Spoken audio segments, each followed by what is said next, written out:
Welcome to the Floyd Memorial Library podcast, where we sit down with the people who give shape, texture, and voice to life on the North Fork of Long Island. Some are rooted here by generations, others arrived by chance or choice, but all carry with them a piece of the story. We talk about what's changing, what's worth holding on to, and the currents of history, both quiet and loud, that run through this place. I'm your host, Christopher Bianchi, and for episode 237, we sit down with Marc Sokol, a longtime technology entrepreneur, investor, and community leader whose career spans some of the most transformative decades in the history of computing. Born in Brooklyn and raised in Commack and Silver Spring, Marc began programming at just 15 years old, eventually leaving the Illinois Institute of Technology at 19 to work as a software engineer during the early rise of the software industry. Over the years, he co-founded the software company Realia, later worked with Computer Associates, and eventually moved into venture capital, helping support and invest in emerging technology companies. Along the way, he experienced the evolution of computing firsthand, from the early programming era to the modern tech world we know today. In more recent years, Marc has become deeply involved in the North Fork community through CAS, the Center for Advocacy, Support, and Transformation, where he has served as board president since 2017. Through that role, he has helped guide one of the region's most important organizations addressing food insecurity, housing instability, and support services for local residents. So I hope you enjoy episode 237 with Marc Sokol. This episode was recorded May 6, 2026. Thank you so much for coming on the Floyd Memorial Library podcast today. It's really great to have you on today. Thank you very much. I'm looking forward to it. Definitely. And so just to start off in the beginning, you were born in Brooklyn and grew up in Commack and Silver Spring. Could you talk a little bit about those early years? Sure. Born in 1955 in Brooklyn. We left Brooklyn when I was 5. I remember a few things about Brooklyn, not a great deal from those times, but I do remember living in an apartment. I do remember my grandparents and visiting them. My father was an electrical engineer. My mother at the time was a homemaker. Both my parents grew up in Brooklyn. They both went to Midwood High School. And my father was in the Navy just after the Korean War and was a radar operator. And on the GI Bill, went to Brooklyn Polytech and got his electrical engineering degree while he was working. And decided that it was time to leave Brooklyn, and he got a job in 1960 at Grumman Aerospace in Bethpage, and we were, at the time, my sister and I and my parents ventured out to Commack, which in 1960 was kind of a rural community. Mm-hmm. I like to tell people that, what is now back-to-back strip malls along Jericho Turnpike were all fields for farmers. And my parents, who lived in Commack, used to go to the village of Huntington for shopping. So 1960 Long Island was very different. Although Grumman was hiring thousands and thousands of engineers because the race to the moon was going on, as well as quite a lot of projects with national defense. And my father was an engineer at Grumman and actually worked there until he retired in the mid-90s. Wow. And how old were you when you said So I was 5 years old. 5 years when old. my parents moved to Commack, and basically went to a few elementary schools until there was an elementary school built about 2 blocks from our house, and then completed elementary school there. Went to junior high school a few miles away, also in Commack, and then In ninth grade, I went to what was just built as a new high school in Commack, Commack High School South, and went there for ninth grade. And in essence, that was really the end of my time in Commack, because my father got an assignment at NASA Goddard Space Flight Center, and so we moved when I was going into 10th grade to Silver Spring, Maryland, and my brother had already been born. He was born in '61. And so it was my sister, my brother, and I, and my parents moved to Maryland. I guess that would be 1970 or something like that. And so I went to 10th, 11th, and 12th grade in Maryland. And then my parents moved back to the same house we had not sold our house in Commack. And so my siblings all continued their schooling in Commack, and I left to go to college in the fall of '73. And because you would start working in programming early on, but what do you think first sparked your interest in technology? I even in ninth grade, I had an aptitude for math, and my math teacher in ninth grade decided to give me access to what was then a desktop computer. It wasn't called a desktop computer. It was like a large Wang calculator, but that you could program. And I was super fascinated by this thing, and got really involved with it to the point that my father saw that I had some aptitude and handed me a book about basic programming. So again, this is, on the order of almost 60 years ago, 50 some odd years ago. And I would handwrite a little basic program, and he would take it to the office when he was working and enter it into his system, and bring me back the results. And so I would say that probably at that point, so I was, let's say 15, I got a taste of programming. And so when we got to Maryland in my senior year in high school, I through my father, got an unpaid job at NASA, where they taught me how to program, on large computers. And so by the time I graduated high school, I sort of had a feeling I knew what I wanted to do. And so when I left Commack to go to Chicago to go to college, I had been accepted at Illinois Institute of Technology. I was kind of rebellious. I didn't at first go and try to get my degree in computer science. They didn't really have computer science degrees back then. It would have been like applied mathematics or something like that. So I tried a bunch of other things. But in the meantime, outside of class, I was super involved in technology. I had friends of mine that were already programming and working on little mini computers and stuff like that. So I was distracted from my studies, and fascinated by this, to the point that I only really stayed as a student for about a year. Okay. And by the time my first year was finished and my father realized that I wasn't a great student, he was like, well, I'm not going to help pay for this college if you're not going to be a good student. He goes, why don't you come back to Long Island? And I think that was enough of an initiative for me to decide that at 19 years old, I'm going to go get a job. And I got a job as a computer programmer. I think about it now, it's kind of funny. I didn't have my degree. I had some skills, but that was also a time where you weren't hiring people with, bachelors of computer science or masters of computer science into these software vendor companies. They were looking for people who had these skills.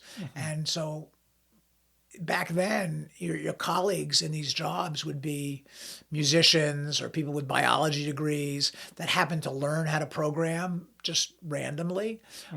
It wasn't as, today, most programmers come with degrees, and it wasn't true back then. So it was an opportunity for me to excel and have a job where my friends were all still at school.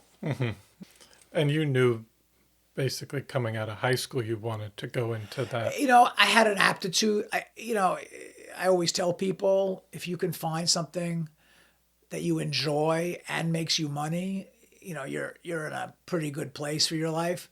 And so I already knew I enjoyed it, and I wasn't sure I could make money at it, but when I saw that other people could, I figured I could try that. And especially at that young age, I felt as though I could learn anything. You just give me the manual and I could read it and learn it.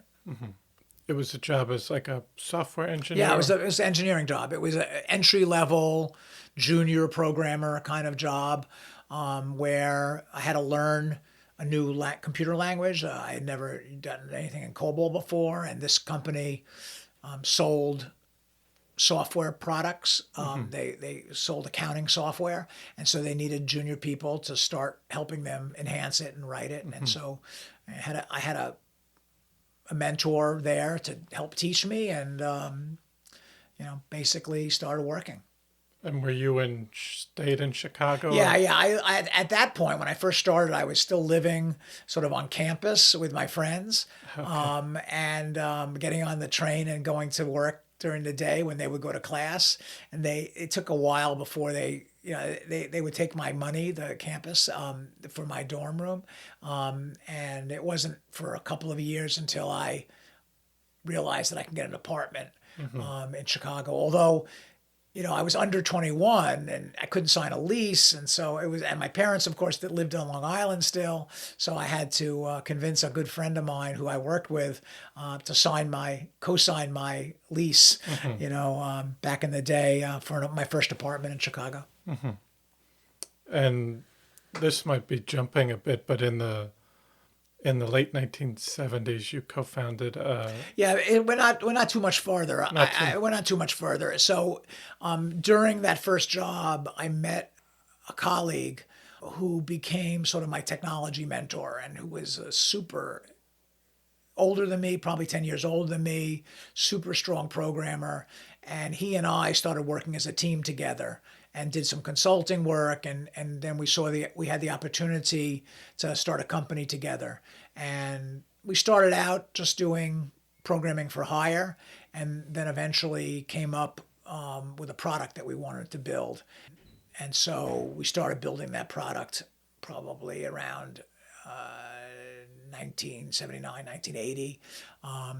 And that product ended up being a piece of software that we sold, and we hired people and we built a company. And so from around 1980 to 1991, we ran the company together. I ran basically the business and tech support and all things like that, and he ran engineering. And we got it up to about 25 or 30 people and sold software around the country, around the world, and then sold the company in 1991. Okay. But kind of riding that wave through the 80s. It's a funny thing. There were so many waves, right? The first wave was, for a very, very long time, you had to have a lot of money to buy a computer. They were either big IBM mainframe computers that were in large corporations, or even, as you get to the late 70s, you had these mini computers, but they were still big, expensive computers. They weren't typically sitting on your desk. And then one of the big changes that happened around 1980 was that the IBM PC came out, and you started seeing businesses that would use PCs to help run their business, and it in a lot of ways democratized technology. I mean, clearly now here we are 40 some odd years later, where our phones have more power in them than the mainframes did back then. But that change of allowing smaller businesses to have computers that couldn't afford them before, and even bigger businesses to use these desktop computers, whereas they couldn't use them before. It was a manifest change. That was one of the first big changes that happened during my career. And you mentioned you sold that company and went on to work at Computer Associates. Yeah. So in July of 91, the company that I co-founded was called Realia. We sold it to a local, larger computer software company, local meaning near Chicago. And about 3 months after we sold our company, that company got acquired by Computer Associates. And so pretty quickly, from July, let's say now, we're talking about November, I go from being a co-founder and running this 30-person software company to being one person in a very large computer software company. That coincidentally ended up bringing me back to Long Island because Computer Associates was founded by a gentleman named Charles Wong, who has since passed, and certainly from when it was founded through the 80s and through the 90s and even into the 2000s was one of the larger software companies in the world, and it gave me quite an opportunity because I ended up joining Computer Associates at the end of '91 through these acquisitions. Moved back to Long Island in '92 and stayed at Computer Associates until early 2000. What did you think of that? Was that the time of the .com? Yeah. So again, there was a lot of things. The 90s were a remarkable time for technology. Again, the late 90s were the .coms, but even the early 90s, you went from just having single PCs in offices to networks of PCs. And you went from only having the biggest mainframes in the world to much smaller computers and these connected desktops, these local area networks became very popular in small and medium-sized business. And Computer Associates was a big software company. They sold mostly to big enterprises. And so my technology that I had originally developed in the early 80s was now being sold by Computer Associates, and I was involved with that and a bunch of other things at Computer Associates. But that time from early 91 till 2000 was a remarkable time in the business. It's when the .com era started, and it's when even Computer Associates at the time grew dramatically during that time. But you did you expect that? I didn't. There was no question that we were in a time of incredible technology. I like to remind people, especially young people today don't appreciate this, but there were a lot of magazines for technology. People would read about PCs, PC Magazine, PC World, Byte Magazine. Those magazines in the 80s and 90s were like as thick as Yellow Pages. Like they were filled with articles and ads, and it's something that people don't appreciate now is that it was when technology, and especially consumer and PCs became popular, everyone got into them. Whereas 10 years before that, it was only people in the software and the technology business that knew about computers. Suddenly, everyone has one. They have PCs at home for their, when they're doing gaming. They have PCs at the office. So it had a huge social impact as much as a technology impact.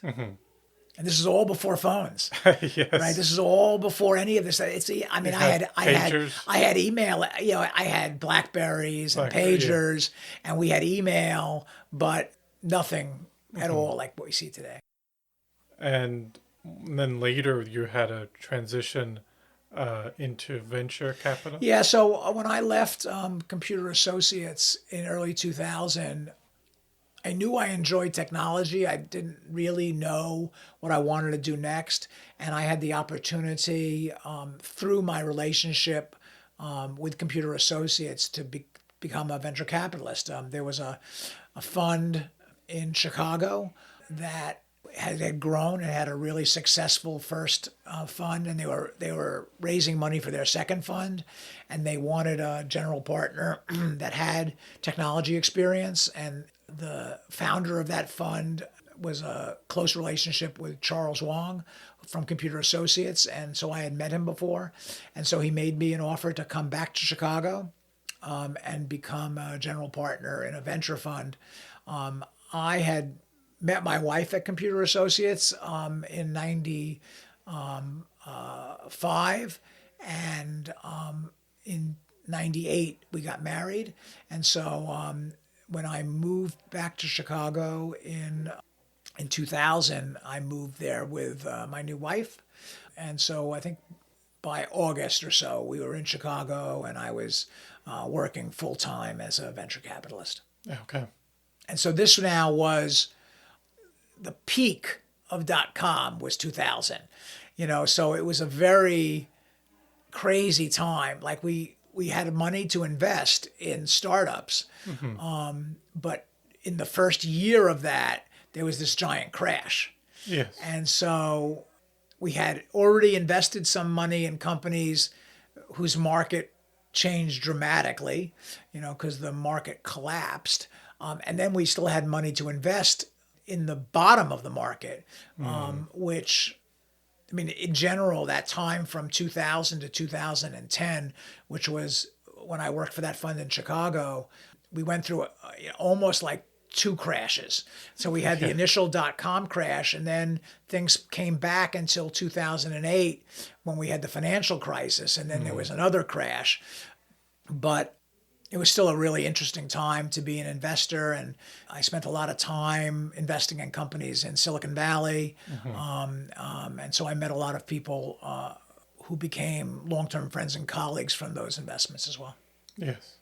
So just for those of you who don't know, venture capital started out in the late 50s, early 60s, and it was a way to fund typically technology companies so that they didn't, before that, in order for companies to get funded, they would have to have revenue, or and technology companies typically take some time to build a product before they can sell it. And so you need a way to pay those employees. And venture capital started as a way to get these companies started and pay these employees to do engineering. And so some of the most famous technology companies that exist today were venture capital started. Intel, Apple, Was Microsoft? Microsoft.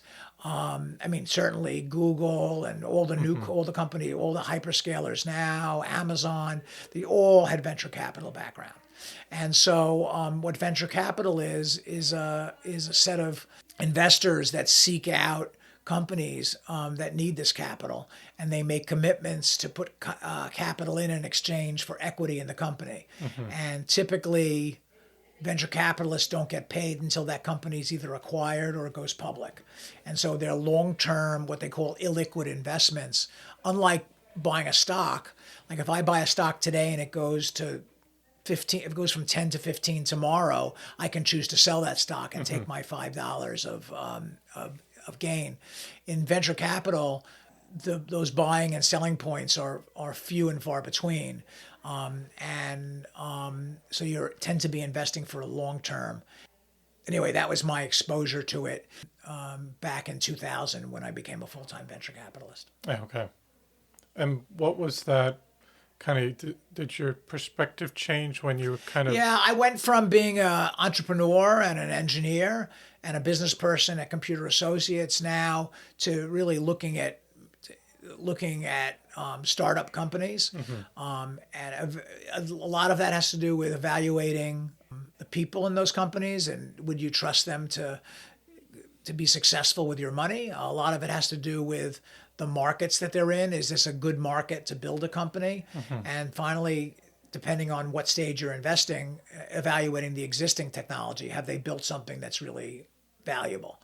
And so it fit with the skills that I had built over that, the prior 15 years or so I'd been in business, and it was new for me. It was a way to use my skills in an area that I had never been in before.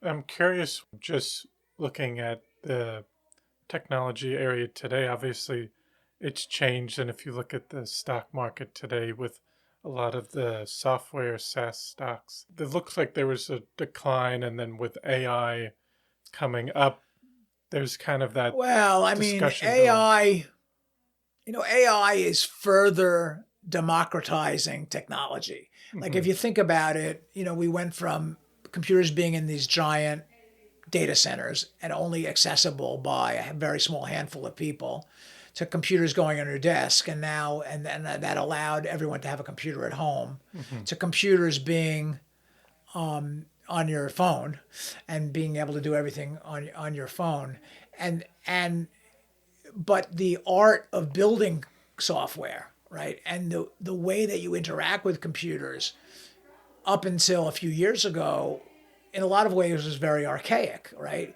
You had to be able to type generally. You had to be able to communicate. You either had to write software in some arcane language, whether it was COBOL for me when I first started, or C or Pascal. But what AI is doing is, number one, letting you communicate with computers in the way that you speak to humans. So that means that you don't have to learn Excel to do spreadsheets. You don't have to learn, any particular piece of software to accomplish that. You can just talk to it. And second is, it even has impacted the writing of software, because now you don't have to have as much skill in the arcane, let's say, COBOL or C or Java. You can sort of describe the problem you want to solve, and AI can help you solve it. So it's sort of the next generation to what we've seen now, and I think the optimism behind that is a lot of what's driving the stock market, as well as, I think, the amount of money that these giant companies are forecasting to spend on building computer data centers. Yes.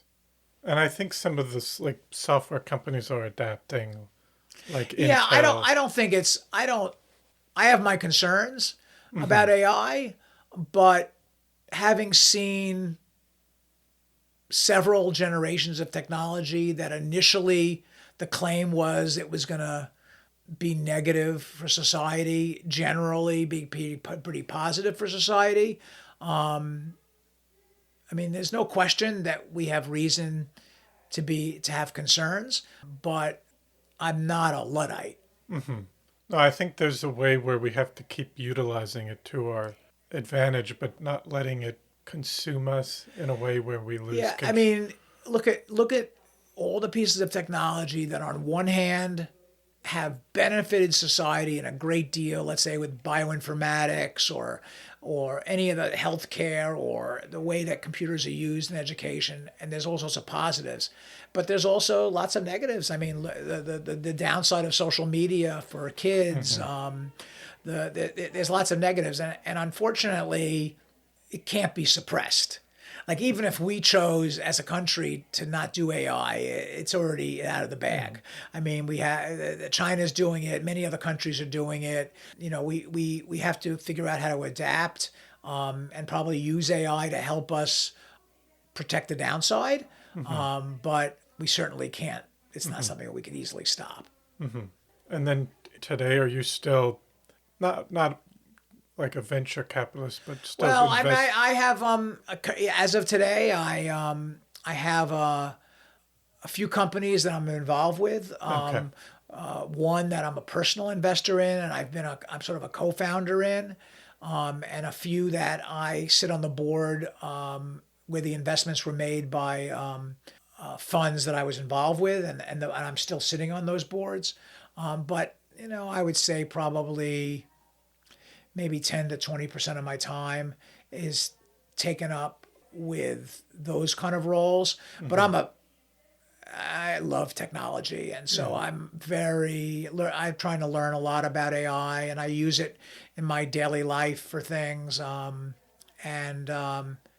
Even I, who's been this whole life in technology, is just blown away sometimes by some of the things that you can use AI for. And these are all, relatively simple things, as opposed to some of the massive things that are also being contemplated. And I wanted to just switch a bit to the North Fork. And but you mentioned you had come back to Long Island. Yeah, so I came back to Long Island in 92. I bought a house near Stony Brook in a place called Oldfield. I was commuting to Computer Associates' new campus, which was at exit 58 on the LIE. And that was my first home. At the time, my parents still lived in Commack, and so I could see them. And as I think I mentioned, I met the woman who became my wife in late '95, and at Computer Associates, and after we maybe a year before we got married, she moved in, and we lived in that house until 2000 when we moved together to Chicago. Okay. But I had just to let you know, I really had no experience on the North Fork. I mean, I had been to Orient Point probably as a kid, but my parents didn't come out here or anything like that. So I knew about Greenport, I knew about Orient, but I probably didn't know much about Southold or Mattituck or anything like that.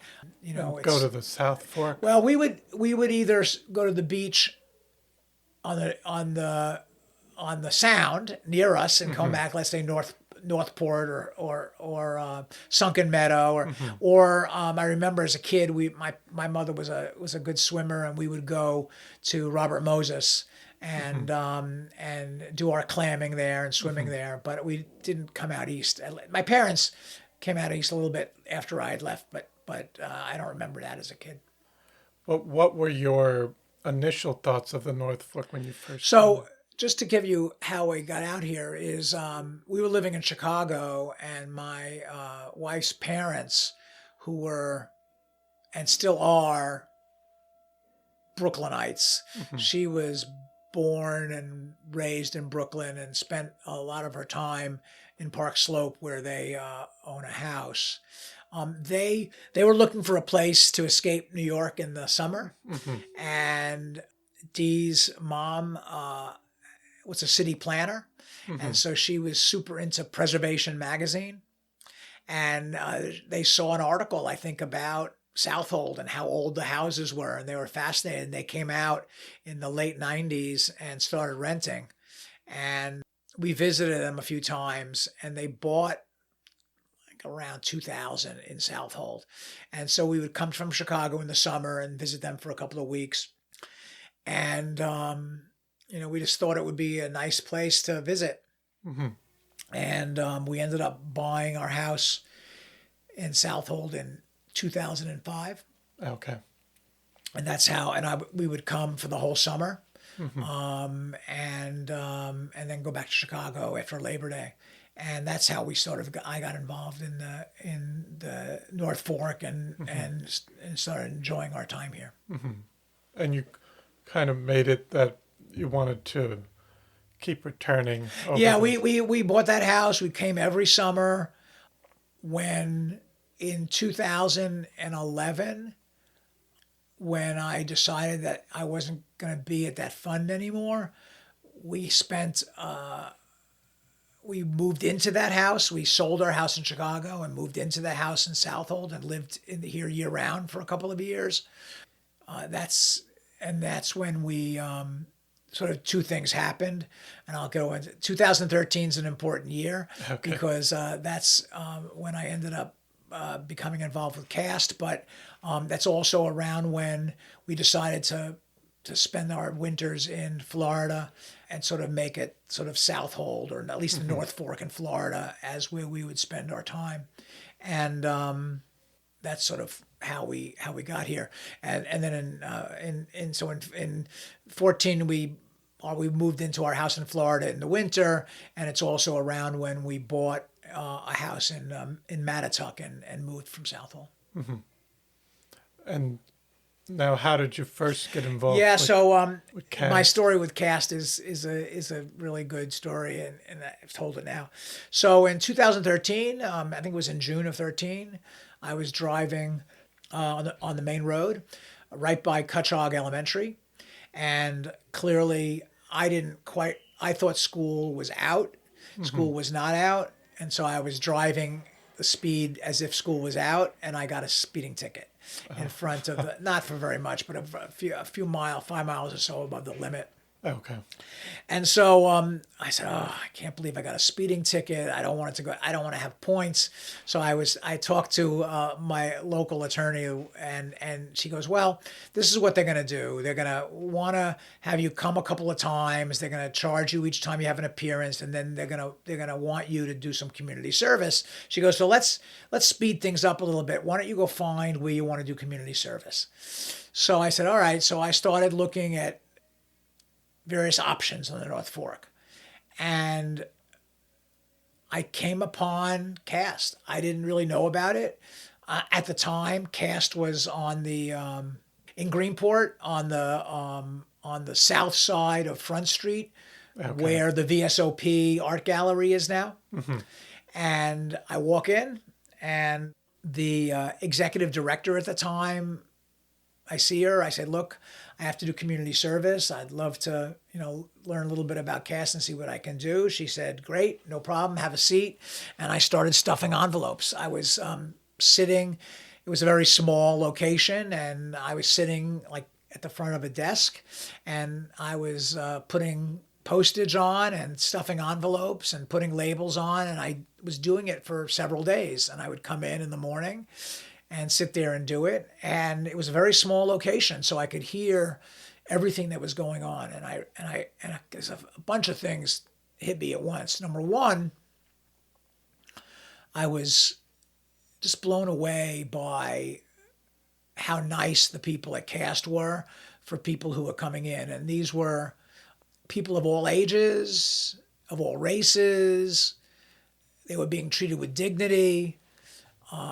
Cast at the time was very small. I mean, just to give you a sense, Cast at that time had probably it had been around for a long time because it had been around since the 60s, but the budget was probably under $200,000 a year. And so it was mostly trying to provide some food. And it had a small sharing room for clothing, but it was nothing like it is today. But I just was moved. And I was moved to the point that I said, "Oh, well, what can I do?" Well, first of all, the computers there was a couple of desktop computers in there that were at the time way old, with all sorts of old software on them and just problematic. So at first I thought I would fix them, and then I realized, no. I just started buying computers. So I bought a couple of computers and set them up for them, and then made a couple of cash donations. And then a gentleman comes in, and I was introduced to him, and he's someone that all of us here on the North Fork know, Dennis Noncaro. Yes. So Dennis, at the time, was the president of the Cast board. And he goes, "Wow, Mark," we had lunch, and he goes, "Would you consider like being on the Cast board? It's a small board and we're active, but I think that you could add some value." And so I said, fine. I remember this was 2013. We were kind of here for full time. And so I joined the board.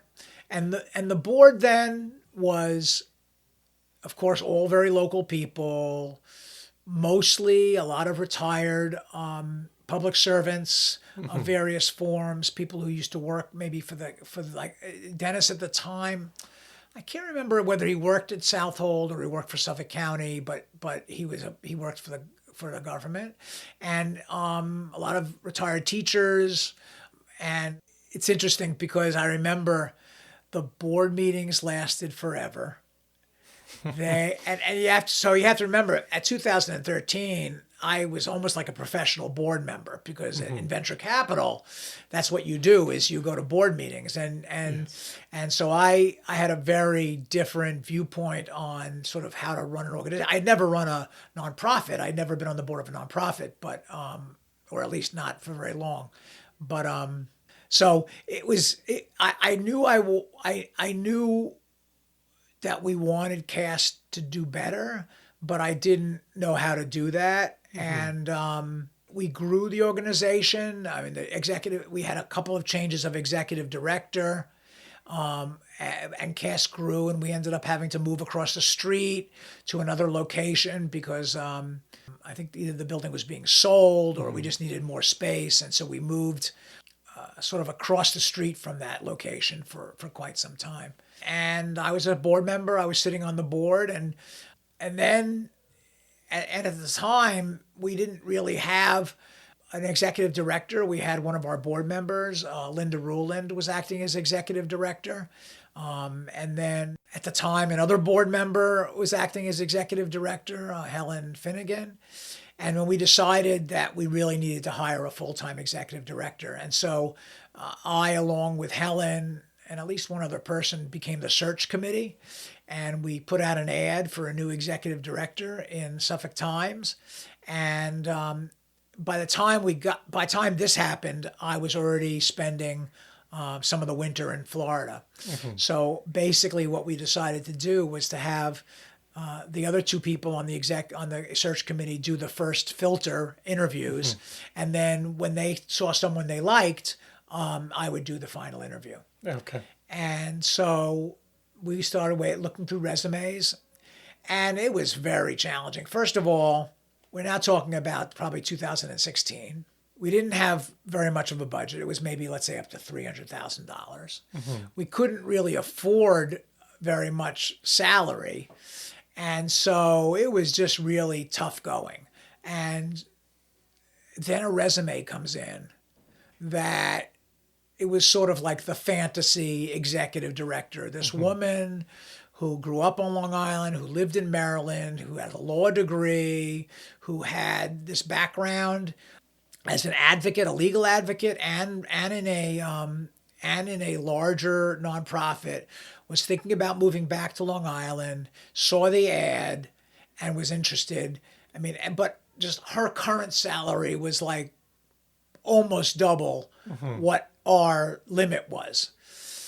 So I remember talking to Helen and saying, "Wow, this is like our fantasy resume." I said, "It's worth at least interviewing her. Maybe, we can get her at a lower price, or maybe she was." So they interview her, and she came to that interview with a plan. Like, she already knew what she wanted to do for cast, and we decided, we went back to the board and said, look, if we can make her an offer, it's going to have to be, let's say, 50% more than what our maximum is. But we're pretty sure that she could she could use her talents to raise enough money to at least pay for her salary. But the most amazing coincidence about Kathy and why she would say it was preordained is I remember sitting on the phone with her during this interview. And I'm talking about her story, how she ended up coming, how she grew up in Smithtown. She came to South. She used to come to Mattatuck. And I don't know her. Her name is not familiar to me. But she starts telling me the stories about her family life and where she grew up.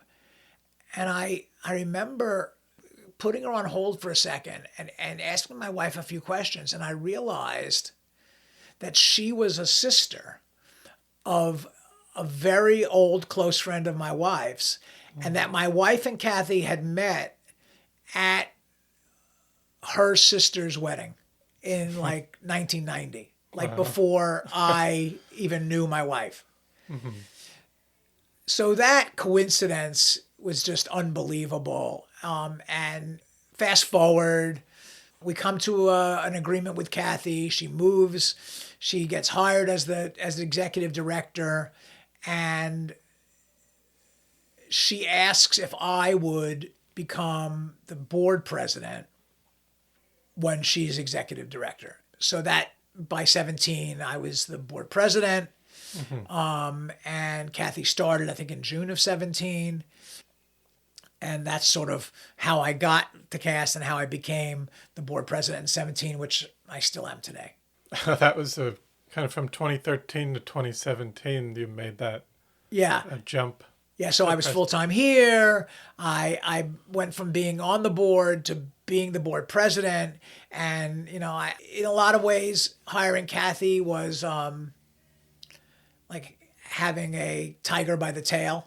I mean, she had a plan from the day we started, and I helped her in a lot of different ways. I mean, I had to manage the board and recruit board members, help with everything else that allowed her to take the organization from what she started with, which was like a $300,000 organization that did a lot for the community, to where it is today.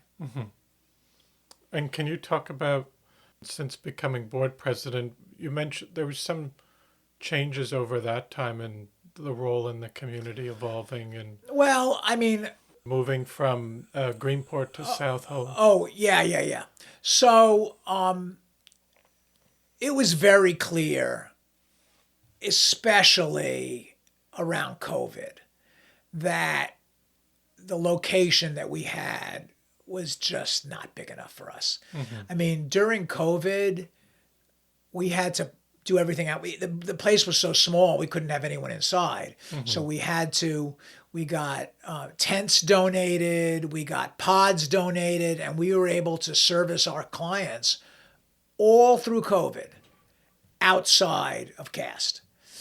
We talk about we used to have we did food there, we did meals there, we did everything that CAST does. We were able to do pretty much through the worst of COVID out here. But it was so clear that this first floor that we rented was just not big enough. It was like 1,000 square feet, 1,200 square feet, and we just didn't know. So we knew we needed a permanent home. And so we started looking for a permanent home at CAST, and we looked all over. I mean, it got to the point where we wrote a letter to every building owner that had a commercial zoning in Greenport, looking for someone who would sell something to us, and we just couldn't find it. And then we had an experience in Greenport where we found a location, and the community around that location decided that they didn't want us there, so we couldn't go there. And then we had an opportunity to maybe build a building on in the Lutheran church backyard in the parking lot, and that didn't work out. And then I remember, because I was away in Florida, when Kathy called me and said, this opera house in downtown Southold is up and I want to go see it. And I go, yeah, go tell me what it is. And I remember she said, this is perfect for us. And the price was like over $3 million. And you have to understand, at that point, we may have had let's say a $600,000 or $700,000 budget, maybe a little bit more than that. And so the idea of how do we buy this $3 million property came up. And one of the things about Kathy is that, if she says she's going to do something, she does it. And she said, no, there's enough community support here for us to do it. So we started a capital campaign. We purchased the building with a loan from Dime Bank that we anticipated being able to pay off very quickly, because we thought that if we're going to be able to raise this money, we don't want to have to be paying this mortgage for a long time. And so the board and Kathy basically spent their time pitching both high net worth people out here as well as every mom and pop to help CAST find a new home. And we closed on that building.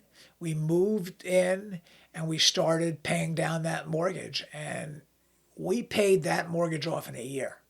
Wow. We bought this building for over $3 million and closed, moved in, and were able to secure enough with our a combination of the state. The state gave us a grant for about 20% of it. And then we raised enough money to buy the building and to pay off the mortgage. And so, and this building in a lot of ways was perfect for us. the first floor that you walk in on had the sanctuary that we've since made into a performance center and had a few offices. And then the downstairs is where the operations for where we do the pantry, the sharing room, and some education in there. And then there's a separate building on the property that was originally the parsonage, because this was a Methodist church. And that parsonage is now offices that we use for employees at CAST. And just to give people a sense, so today, CAST budget is about $4 million, up from about $200,000 in 2013 when I joined, and probably almost quadrupled since we bought the building. And there's a huge need in this community.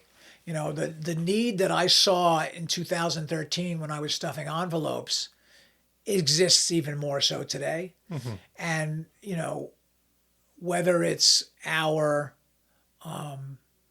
senior community that benefits from CAST, our Hispanic community that provides the labor for so many of the industries here, or even, I'll tell you a story. So one of the people that came in 2013 when I was stuffing envelopes was a guy, I would say he was in his 30s. He looked perfectly healthy. He was coming in to get food. He was treated with great dignity.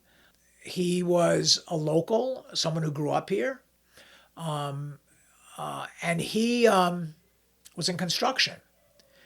And I remember when he left, I was talking to the director and I said, like, why is he having to collect food? And she explained to me that he had 3 children. His wife died suddenly. He couldn't be a construction worker anymore. And, you know, it just points out that even in a community like we are here on the North Fork, with a lot of abundance, so many people are living paycheck to paycheck. So many people out here are seasonal workers. And you get to December. I mean, one of the programs that CAST does is we help people with their fuel bills. And if a client comes in and says, you know, I just can't make it through the winter. I can't pay for my my oil or other fuel. You know, we will, you know, generally once a season, help them either help them by paying the vendor directly with us, or finding a church or another nonprofit to share with us and help pay that fuel bill for that 1 month, because so many of these people out here, they're waiting for the spring, which is where they either work in food prep, you know, in hospitality, or they're landscapers, or they work on farms, or they work in other roles where it requires people to come in, and that's where they're going to make their money. And so, you know, CAST touches over 15% of the residents of the North Fork, as well as, you know, about 100 families on Shelter Island now as well. Wow. And 30% of the children on the North Fork that are in public school are clients of CAST. It's a huge number. And if you divided it between Greenport and the other 2 school districts, it's even more so in Greenport. But we have clients from Laurel all the way to Orient. And in fact, over the years, those clients have spread out more equally around Southold, including, like when I started at CAST, the bulk of the clients were in Greenport. That's no longer the case. Now they're all over the place, and it points out to why our locations turned out to really be fortunate, even though we originally wanted to stay in Greenport. I think the fact that it's such a lovely building in central Southold makes it easy, and people can get there on public transportation is really positive. No, I think that's important to talk about. And like you said, it probably has grown even more in terms of the need out here. And the community has changed even since probably you've moved out here. But we do have more wealth coming out here. But I think under a lot of the facade of the North Fork, there's a lot of people that are still struggling. I'll give you an example. When I remember I flew up from Florida to actually walk through our new building before we closed, and it was really an early morning. I believe it was like I had to be there at 7:30 or 8 o'clock. So I get there to the building, and I'm standing there with Kathy before we go in, and I notice next door to us, in front of one of the stores, was a family. And it was a Hispanic family with parents and the two little kids, and they were all dressed up for school, and they were waiting for the bus. And I remember Kathy telling me that they're CAST clients, and they literally lived in behind one of those buildings in the hamlet of Southold, and that's where many of our clients live. And so whether you're here in Greenport, or in Mattituck or any place else, there are rentals that you don't see. You don't see Brooklynites coming out for the weekend staying at, Yes.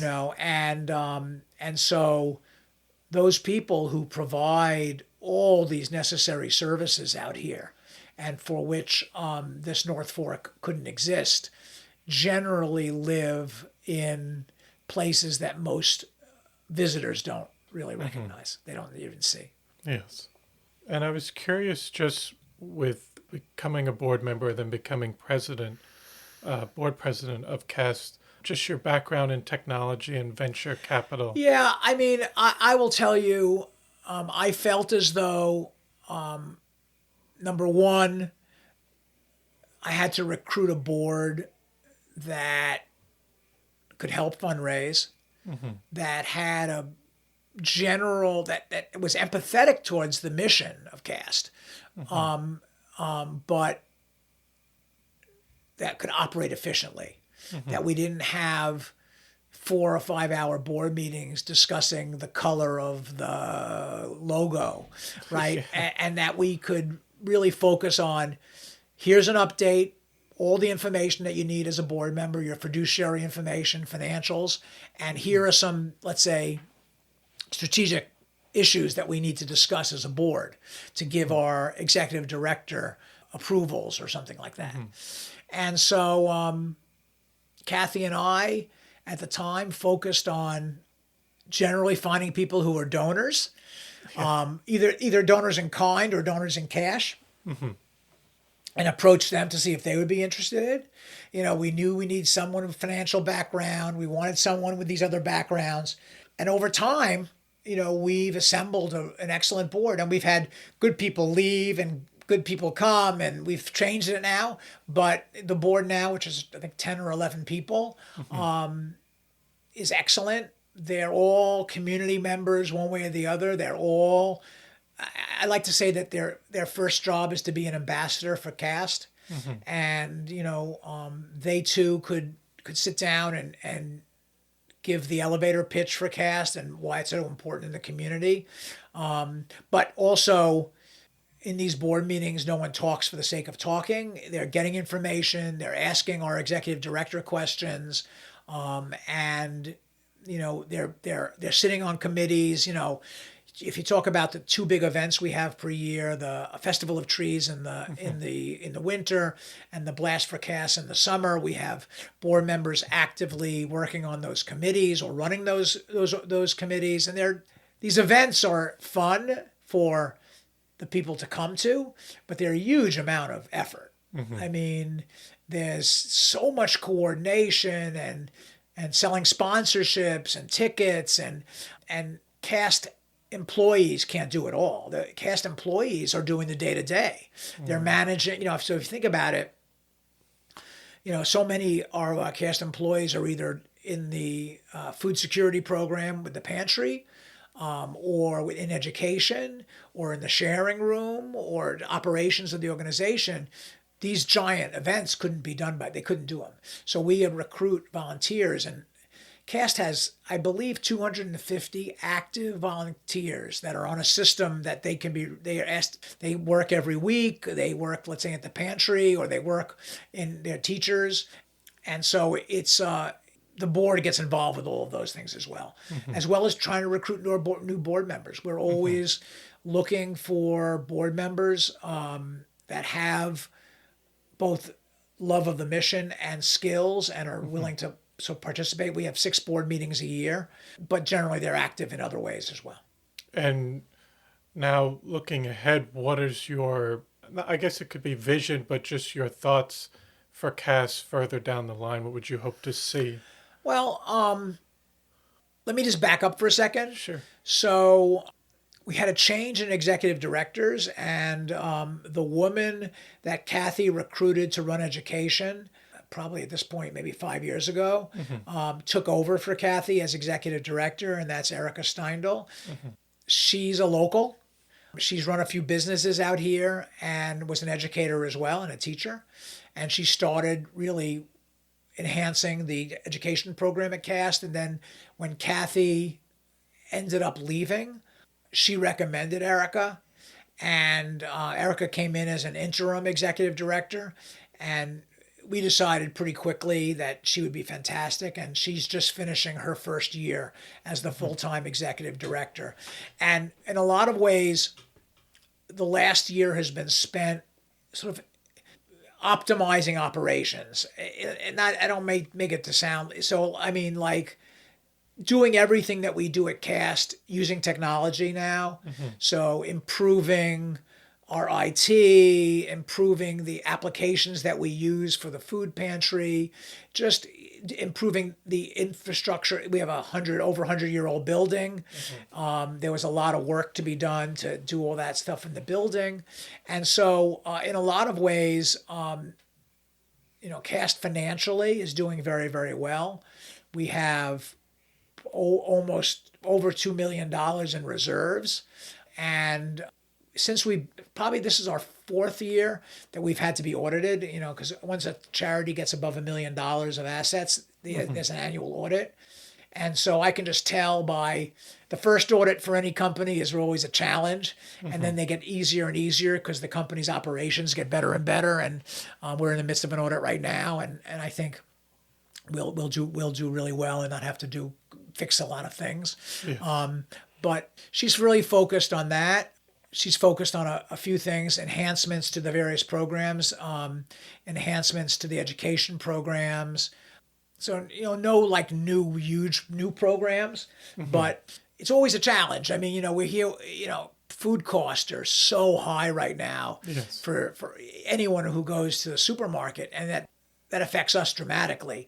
Although we get a lot of fruits and vegetables donated by local farms, and they're fantastic. And if you go to CAST to the food pantry, you'll see like a fruit and vegetable stand that's fantastic, and it's fantastic year round.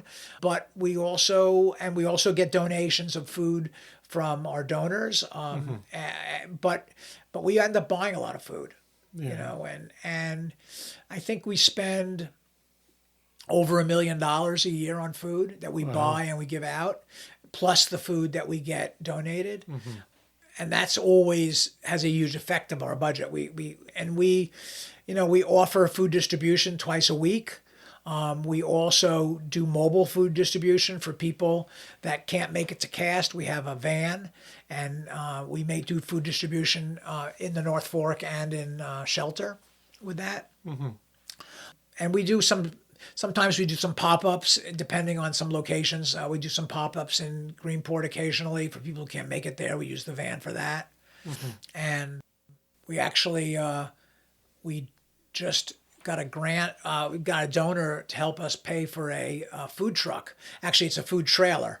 Okay. And so you're going to start being able to, you'll see CAST both at our events and maybe at some other events have food trailer there. That's a full I mean, it's a full food truck that we can prepare food and hot food, and it allows us to use some of the clients that have made it through our culinary program, both the high school students that have made it through and the high school graduates, and use them as well. No, it seems like going forward it will continue to provide Yeah, these. I think our goal. If you look at the goal, what we do now, it's more and better of food security, more and better education, both the early childhood education that we do with the PC Plus program, as well as the education that we do for workforce education, especially now in food preparation and hospitality. You know, we've still do ESL classes. We still do computer classes as well with education. We help people, with their maybe apply for citizenship. We've done quite a lot in that area, but in general, there's no shortage. The 1,500 families that we support, 3,000 families that we support help us, and they also give back to us. It's Kathy's vision was to make CAST a community center, and that vision was realized with the purchase of this building and with the organization that has been built over the last few years. No, definitely. And I also wanted to just separate from CAST, just for the North Fork. I just wanted to hear your thoughts on the North Fork and how it's changed, and what are your hopes for the future of the North Fork? So first of all, I would never have predicted how generous the North Fork was for CAST. It's not that I'm a pessimist by any means, but Kathy's optimism that the people that she met out here were generous, and that doesn't mean necessarily high net worth, but I mean, we have people that have worked at CAST for 15 years as volunteers. We have people that, donate $20 a year and have done it for 20 years. So it's the community, one of the original terms that we talk about with CAST is neighbors helping neighbors. And it is a perfect example of that. So, in a lot of ways, we have these small towns that have new entrants coming here all the time, whether they be short-term rentals or buying houses as second houses. But what happens is those people over time, whether it be a neighbor telling them, or they go to an event that's sponsored by CAST or a partner of CAST, or they just see a sign at King Cullen that says donate your food here, and they say, what's this organization that's collecting food? We tend to get into people's blood, and once we get into their blood, they can't help but find in CAST to be just a remarkable organization and one that they support. So. Listen, I'm a little nervous about the development going on in this community. I have to say, empty forests that become developments are not something that any of us out here are super excited about. But on the other hand, if we can keep the culture of the North Fork, and if we can keep the generosity of the North Fork, I'm optimistic about that. CAST is unique in a lot of ways, but I think one of the things that I learned over the last 5 years is that this sort of one-stop shop for the basic needs of the underserved in your community is something that's very unique. There's nothing like this on the South Fork. There's really nothing like this anywhere on Long Island, where it's not just like there's lots of places that have food banks, and there's places that do education, and there's some places that do the kind of client service that we do, where a client can come in and say, I'm new to the community, I have 2 young kids, can you help me get established here? Can I find something for my kids? Where are they going to go to school? What are they going to do? How am I going to find something to live? And we can help them, and we can help them both within caste, but we can help them apply for the kind of state and county benefits that they may deserve. We can help them, point them, maybe if they need a lawyer, we can give them recommendations of what law groups that may do pro bono for them if they need that. So we can help them in a lot of ways get established in a community, and we can help people when something unfortunate happens to them. I mean, when that horrible fire happened in Mattituck, these days it's very difficult to know who really is helping and who's trying to take advantage of a situation. And that happens a lot these days with like GoFundMe's, like, can I trust this? Can I not trust it? And I'll tell you, the day this happened, Erica, who's a bilingual, was on the phone with the families that lost some people and was helping them find immediate housing, clothing that got burned in the fire. They can't, there's just nothing like that out here. No. And there's nothing like that can come to the rescue, not to put out the fire, but pretty much everything else. That comes after. That comes after. And we're very lucky to have an organization like this out here, because many, many, many locations don't have something like this, or they have to, or the person would have to drive to Riverhead or Holtzville or Stony Brook to get the kind of things that we can do at CAST.